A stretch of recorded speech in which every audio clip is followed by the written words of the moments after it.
fikir berkenaan dengan rahsia-rahsia ketuhanan ni, rahsia-rahsia Allah ni, Allah bagi tu sikit je, apa sekadar Allah nak bagi saja. Dan setiap orang tu Allah bagi tak sama.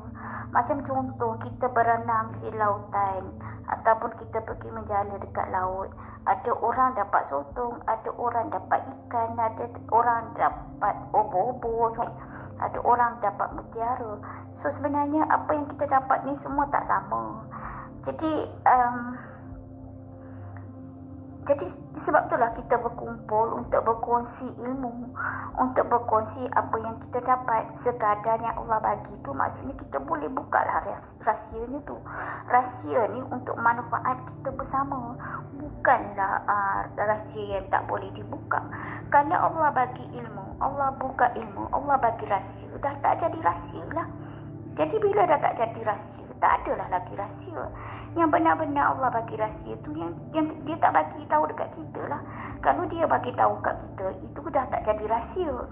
Jadi rahsia kat sini maksudnya sekadar apa yang Allah beri izin dekat kita untuk kita tahu dan kita kongsi bersama dengan orang lain untuk pemahaman kita dan pemahaman sahabat-sahabat kita dalam konteks ilmu, supaya kita senang untuk bergerak, supaya senang kita untuk memahami, supaya kita mudah untuk berjalan, supaya kita mudah untuk kembali kepada Allah Subhanahu Wa Taala.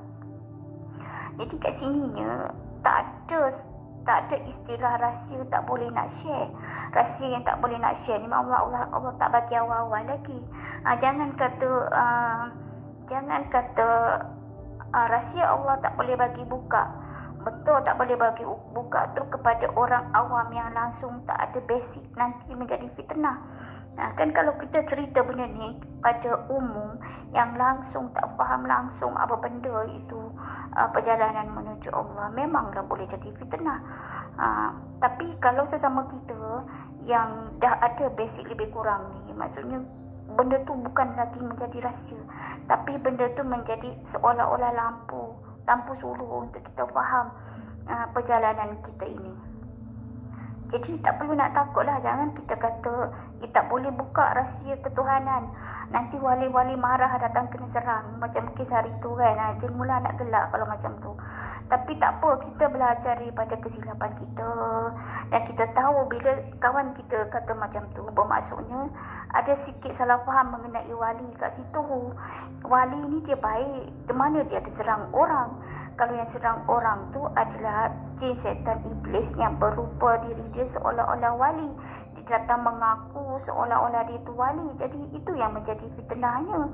Sebab apa? Sebab kita tak kenal.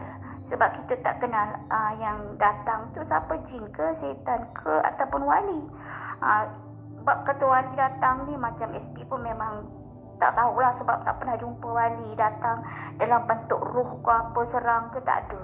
Semasa dalam awal-awal pencucian dulu, semasa di alam malakut, memang SB kena serang. Tapi kena serang tu yang memang SB pastilah dalam dari golongan jin dan iblis tu kan. Sebab itu kita dalam mujahadah, dalam kita proses pencucian, memang kita terpaksa melalui alam dia. Bila terpaksa melalui alam dia, memang kita akan berselisih ataupun terserempak dengan dia. Dan kena serang tu biasalah. Bila kita nama pun lagi kita nak melepasi ujian, nak melalui satu-satu ujian tu, memang kita kena diuji. So biasalah bila kita berzikir tu, orang kata kalau hati tak kuat, nekat tak kuat, jangan menuju, jangan berjalan. Habis tu kalau kita tak menuju, tak berjalan, kita duduk kat situ sampai bila-bila lah kita tak balik kepada Allah semasa kita hidup ni lagi. Macam mana kita nak serah semua yang pinjaman Allah Ta'ala kepada kita ni? Jadi nak tak nak kita, bila Allah buka jalan, bila Allah bagi kekuatan, bila Allah pinjamkan sebesepi kita ni, kita bergerak je lah.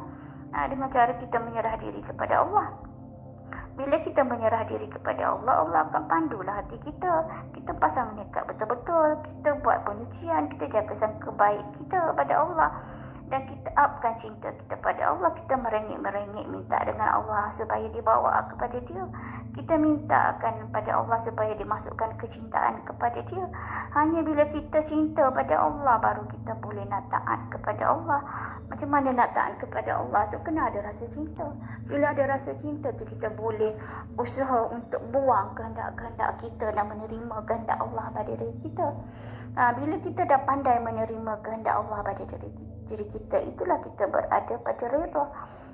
Maksudnya kita usaha sejauh mana yang kita mampu, kita usaha sungguh-sungguh dengan izin Allah, sekadar Allah izinkan. Allah bukan yang menilai sejauh mana pencapaian kita, tapi Allah menilai sejauh mana usaha kita.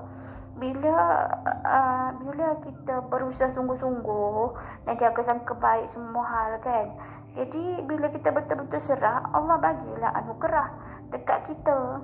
Sebenarnya kalau nak kira usaha kita ni berapa sen sangat, memang tak layak pun kalau kita nak dapat. Tapi Allah beri dengan kasih sayang dia. Sebab Allah tengok kita ni sungguh-sungguh. Allah tengok kita sungguh-sungguh. Mungkin amal ibadah kita tak layak pun untuk kita dapat kurniaan tu. Mungkin mujahadah kita tak layak pun untuk kita dapat perhatian Allah, kasih sayang Allah yang melimpah ruah macam ni kan. Tapi disebabkan kita sungguh-sungguh mujahadah, pasal nekat betul-betul, dan kita lepasi ujian dia satu-satu, jadi Allah redha dengan kita. Sebab kita redha, Allah uji kita. Bila kita redha, Allah uji kita. Makanya kita itulah dalam konteks bertuhankan Allah. Jadi Allah bila dia nampak kita ni nak bertuhankan dia pun redha lah kita, dan dia pimpin lagi kita, dia bawa kita kepada alam fana, cinta dia ke dalam fana kan. Masa kat dalam fana tu lah banyak rahsia-rahsia yang Allah Ta'ala buka. Sebelum tu pun dah ada, tapi lebih kepada kalau kita dalam konteks alam kan. Dalam konteks alam malakut ke apa, adalah rahsia Allah buka, macam alam bunian macam mana kan, alam jin macam mana kan, memang Allah buka. Banyak Allah pun bagi kita zikir-zikir, dan Allah juga bagi lintasan-lintasan untuk kita bezakan yang mana betul dan yang mana tak betul, yang mana daripada Allah, yang mana daripada iblis kan. Memang Allah bagi. Memang pada masa tu kalau kita tanya, kita sendiri yang jawab. Kita tanya tapi kita sendiri yang jawab. Memang berlaku macam tu. Tapi bila kita dalam keadaan fana, kita tak ada benda lah, kita tak minat dah dunia alam-alam ni. Kita cuma terfokuskan pada Allah. Bila kita terfokuskan pada Allah, itulah yang kita memandang, hakikat memandang. Kat situlah kita memandang Allah. Kat situlah wajah tu lillah sifatul samawati wal ardh. Yang mana kita pandang tu, kita nampak Allah kat situ. Bukan nampak dari segi bentuk fizikal tak, tapi kita nampak penzahiran Allah ke atas diri kita, di atas setiap sesuatu tu yang kita jadi makin seronok duduk dengan Allah, sampai kita malam pun tak tidur, angau duk ingat Allah kan. Padahal kita tahu pun Allah tidak memerlukan kita, tapi kita nak peluk Allah ni, ya Allah tak tahu nak cerita macam mana perasaan kita kan. Tapi kat situlah Allah Ta'ala buka rahsia satu persatu, sekadar diizinkan saja. Sampailah juga macam kisah Al-Hajj tu lah, dibuka pasal anak Al-Hajj tu kan, yang anak Al-Hajj tu yang menyengat aku Allah tu kan. Tapi dia ditajalikan dalam bahasa dia. Kalau kita, Allah akan tajalikan dalam bahasa kita. Kalau orang Cina, Allah Ta'ala tajalikan dalam bahasa Cina. Allah tu kan maha segala, jadi dia bagi apa yang kita faham lah. Allah tu dia tak tajali kita dalam bahasa Cina kalau kita tak faham bahasa Cina. Contoh dia macam tu lah. Allah Ta'ala tu maha bijaksana. Jadi Allah Ta'ala ni mentajalikan ikut dia lah nak bagi tajali kita tu kat mana. Kalau orang tu dapat tajali masa dia fana tu, yang dia mengaku dia Tuhan tu, tapi fana yang bukan dibuat-buat. Kalau fana yang dibuat-buat itu, kalau kita tanya soalan-soalan memang dia tak boleh jawab. Tapi kalau orang yang betul-betul dah fana, kita tanya dia akan boleh jawab. Sebab dia dah melalui proses-prosesnya. Dia dah dapat ilmu-ilmunya. Ibarat dia dah menyelam ke lautan, dan dia dah dapat mutiara-mutiaranya. Dia dapat ketam, udang, sotong semua dah dapat. So dia boleh cerita yang macam mana sotong, yang mana mutiara, yang mana ketam. Dia boleh cerita dekat orang. Berbanding dengan orang yang tak pergi menyelam, bila dia tanya, dia ceritalah macam-macam. Ketam ni dia cerita pasal obor-obor contoh kan. Macam tu lah. Jadi sebenarnya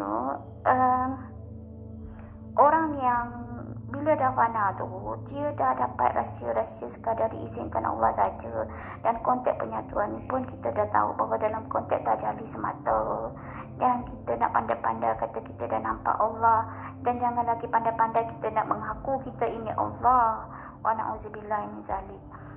Mudah-mudahan Allah Subhanahu Wa Taala memimpin kita kepada makrifatullah yang sebenarnya. InsyaAllah, amin.